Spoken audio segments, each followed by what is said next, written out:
Olá, tudo bom? Luiz Eduardo Coura, falando mais uma vez com vocês.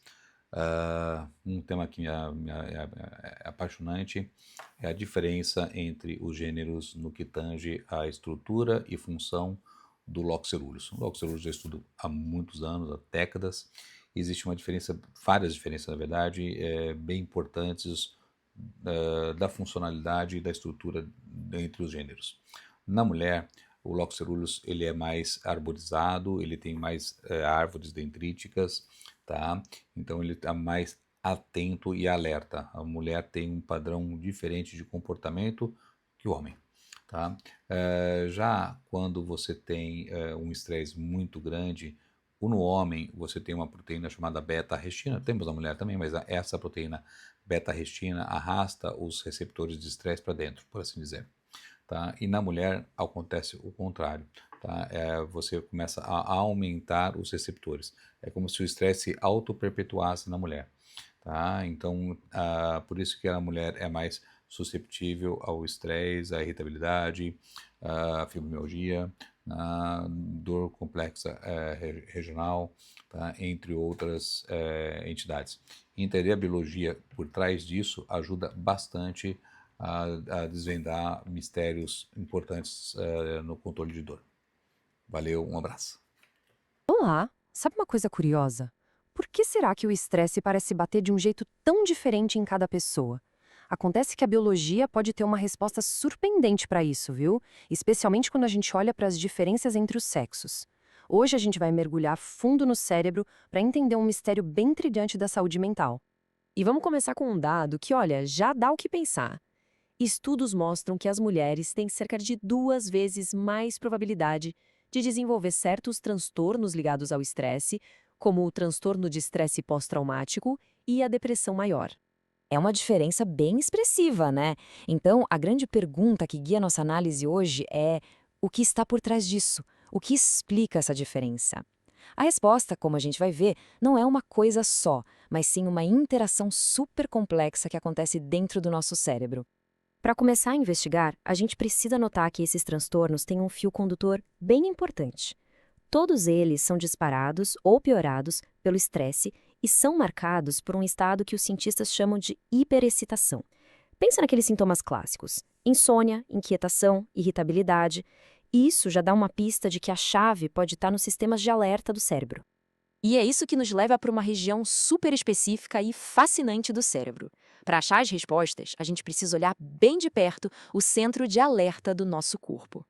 E no centro de tudo isso está o locus coeruleus, ou simplesmente LC. Pensa nele como se fosse o sistema de alarme do cérebro. É um grupinho minúsculo de neurônios, mas que tem um trabalho gigantesco. Ele produz a norepinefrina, ou NE, que é tipo o químico de alerta do cérebro.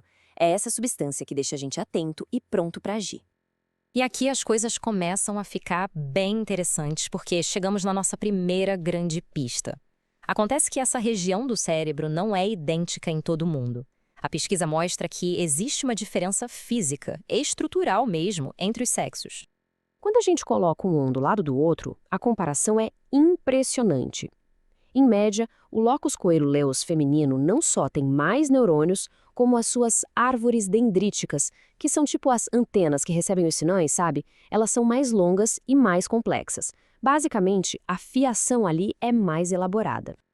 E qual é a consequência disso tudo? Bom, uma estrutura mais densa, mais complexa, pode, em tese, deixar o cérebro feminino mais receptivo a informações emocionais e de estresse.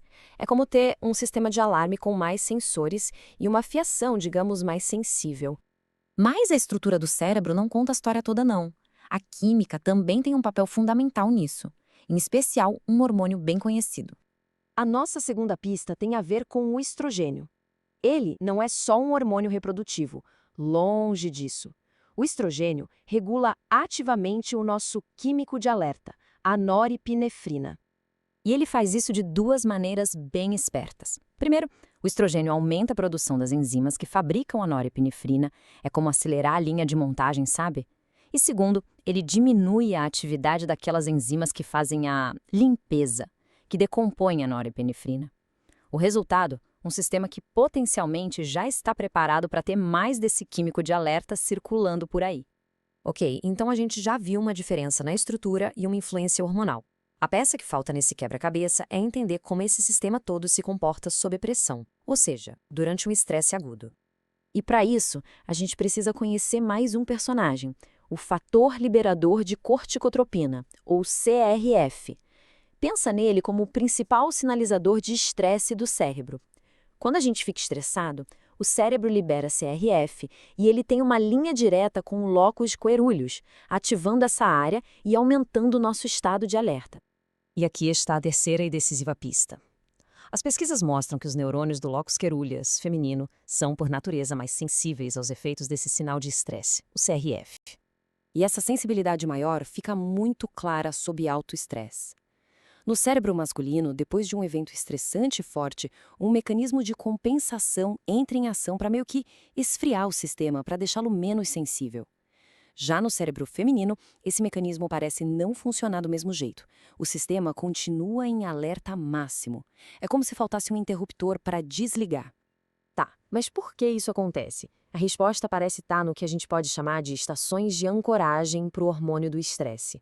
Nos homens, depois de uma dose alta de estresse, essas estações, os receptores CRF1, se movem para dentro da célula. Elas meio que se escondem. Isso as torna menos acessíveis e diminui a sensibilidade do sistema.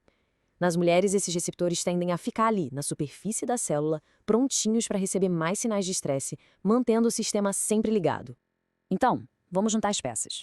O que a gente tem é uma estrutura cerebral de alerta mais complexa, um sistema hormonal que prepara o corpo para ter mais químico de alerta e um mecanismo que tem mais dificuldade para se desligar depois do estresse.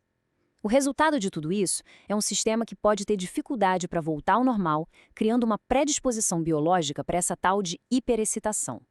Tudo isso é fascinante, claro, mas o que realmente importa é como esse conhecimento todo pode ser usado na prática. Vamos ver o que isso significa para os tratamentos. Aquela ideia de que um tratamento tamanho único serve para todo mundo está cada vez mais sendo questionada. E a gente já vê sinais disso nos remédios que existem hoje. Por exemplo, o propranolol, que é usado para diminuir o impacto de memórias traumáticas, parece funcionar melhor em mulheres. Por outro lado, certos antidepressivos, os tricíclicos, se mostram mais eficazes em homens e em mulheres na pós-menopausa. Isso sugere que essas diferenças biológicas já estão influenciando os resultados dos tratamentos, aqui e agora. E é por isso que essa linha de pesquisa é tão promissora. Não se trata só de explicar uma vulnerabilidade, mas de iluminar o caminho que a gente tem pela frente. Como dizem os próprios pesquisadores, ao entender essas diferenças, a gente pode descobrir alvos completamente novos para medicamentos, abrindo a porta para tratamentos mais personalizados e, com sorte, mais eficazes. E isso nos deixa com uma pergunta final para refletir. A biologia do estresse não é uma coisa só, igual para todos. Ao reconhecer e estudar essas diferenças tão fundamentais no cérebro, será que a gente não está no começo de uma nova era para a saúde mental? Uma era de tratamentos mais inteligentes, mais direcionados e, no fim das contas, muito mais eficazes para todo mundo? Bom, o tempo e a ciência é que vão dizer.